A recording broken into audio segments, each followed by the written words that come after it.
আজি বিদ্যাৰ অধিষ্ঠাত্ৰী দেৱী সৰস্বতী পূজা। মৰিগাঁৱৰ মৈৰাবাৰীতো হিন্দু মুছলমানৰ মাজত পূজাৰ উখল মাখল আনন্দমুখৰ পৰিৱেশ। বিভিন্নজনে সাজি কাচি আহি দেৱীৰ শ্ৰীচৰণত সেৱা জনাইছে বিদ্যা লাভৰ কামনাৰে। বিদ্যা আৰু জ্ঞানৰ দেৱীক সেৱা জনোৱা মণ্ডপটো এক ব্যতিক্ৰমীভাৱে আধাৰ কাৰ্ড আৰ্হিৰে সাজি সমগ্ৰ দেশবাসীক নাগৰিকত্বৰ গুৰুত্বপূৰ্ণ নথি আধাৰ কাৰ্ডৰ প্ৰয়োজনীয়তাৰ কথা বিশদভাৱে বিশ্লেষণ কৰিলে উদ্যোক্তাই। আজিৰ পূজাৰ মণ্ডপটোত সকলোৱে প্ৰাণৰ শিল্পী জুবিন গাৰ্গক শ্ৰদ্ধাঞ্জলি জ্ঞাপন কৰে আৰু নেতাজী সুভাষ চন্দ্ৰ বসুৰ জন্ম জয়ন্তী উপলক্ষে বন্তি প্ৰজ্বলন কৰে।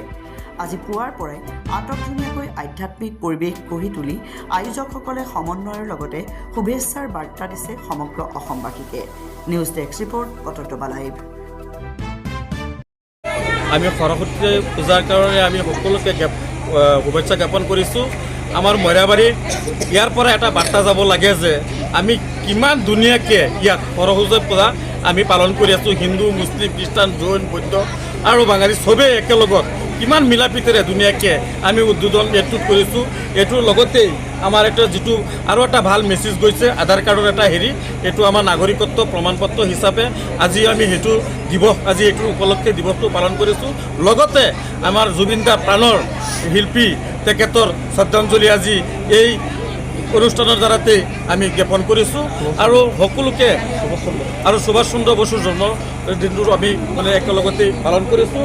আৰু বিশেষকৈ আৰু এটা আমাৰ ইয়াত বেলেগ বেলেগ কাণ্ট্ৰিত বেলেগ বেলেগ আমাৰ ডিষ্ট্ৰিক্টত শুনা যায় যে হিন্দু মুছলিমৰ ইয়াত তাত কিবা ভেদাভেদ আছে, কিন্তু আমাৰ ইয়াত আপোনালোকে একদম ধুনীয়াকৈ আমাৰ মিলা প্ৰীতিৰে ইঘৰৰ মানুহ সিঘৰত সিঘৰৰ মানুহ ইঘৰত চলাই ফিৰা একেলগত কৰি আছোঁ।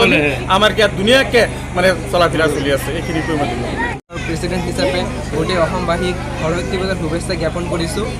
আজিৰ আপোনালোকে দেখিছে যে আমাৰ এই পেণ্ডেলটো ব্যতিক্ৰমী হৈছে। আমি ইয়াত আধাৰ কাৰ্ডক প্ৰদৰ্শন কৰিছোঁ। আজি আমি সকলোৱে জানো যে আমাৰ ভাৰতত থাকিব লাগিলে আধাৰ কাৰ্ডটো প্ৰয়োজনীয় হৈ গৈছে আৰু আমাৰ ভাৰতীয় হিচাপে আমাক এইটো প্ৰমাণ পত্ৰ দিয়ে আধাৰ কাৰ্ডে। আজি বহুতে এইটো দেখি কিবা বুজা নাই চাগে, কিন্তু মই আপোনালোকক উদ্দেশ্য ক'ব খুজিছোঁ যে এইটো কেৱল পেণ্ডেলেই নহয়, এইটো আপোনালোকক এটা আমি মেছেজ দিব খুজিছোঁ যে আমি ভাৰতীয় হিচাপে নাগৰিকত্ব হিচাপে যিটো ভাৰতীয় লাগে সেইটো আধাৰ কাৰ্ডেই দিব।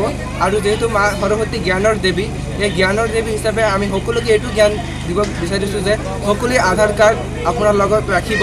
সকলো ক্ষেত্ৰতে এই আধাৰ কাৰ্ডৰ প্ৰয়োজন হয়। তাকে প্ৰদৰ্শন কৰি আমি আধাৰ কাৰ্ডৰ উদ্দেশ্যে আমি এই পেণ্ডেলটো বনাইছোঁ। আৰু আমাৰ এই পূজা কমিটিটো প্ৰায় আজি আমি 10 বছৰত খোজ দিছোঁ। আজি আমাৰ এইটো 10 বছৰ পূৰ্ণ হৈছে। আপোনালোকে আশা কৰোঁ যে আমি আগন্তক আৰু আগুৱাই যাম আৰু আমাৰ এই পূজা কমিটিটো আমি সৰুৰে পৰা কৰি আহিছোঁ আৰু ইয়াত আমাক ডাঙৰে সহায় কৰে। আমাৰ সকলোৱে আমাৰ মৈৰাবাৰীবাসীয়ে সকলোৱে সহায় কৰে আৰু আমি আশা কৰোঁ যে আগন্তক আমি আৰু উন্নতি কৰিম। ধন্যবাদ। তাৰ লগতে আমি সংগতি ৰখাই আমাৰ প্ৰিয় জুবিন দাক, যিহেতু তেখেতে সংগীত সম্ৰাট আছিল আৰু মা সৰস্বতী সংগীতৰ দেৱী, তেখেতৰ লগত সংগতি ৰখাই আমাৰ মৰমৰ জুবিন দাক আমি শ্ৰদ্ধাঞ্জলি জ্ঞাপন কৰিছোঁ। আৰু লগতে আমাৰ প্ৰিয় আৰু মোৰ আইডল শ্ৰী সুভাষ চন্দ্ৰ বসুৰ আজি জন্মদিন, সেইটো কাৰণে তেখেতক আমি সদায় স্মৰণীয় আৰু অমৰ হিচাপে তাক স্মৰণ কৰিছোঁ আৰু তেখেতক আমি ইয়াত আজি বন্তি প্ৰজ্বলন কৰিছোঁ। সেইটো আপোনালোকে স্ক্ৰীণত দেখিব। ধন্যবাদ।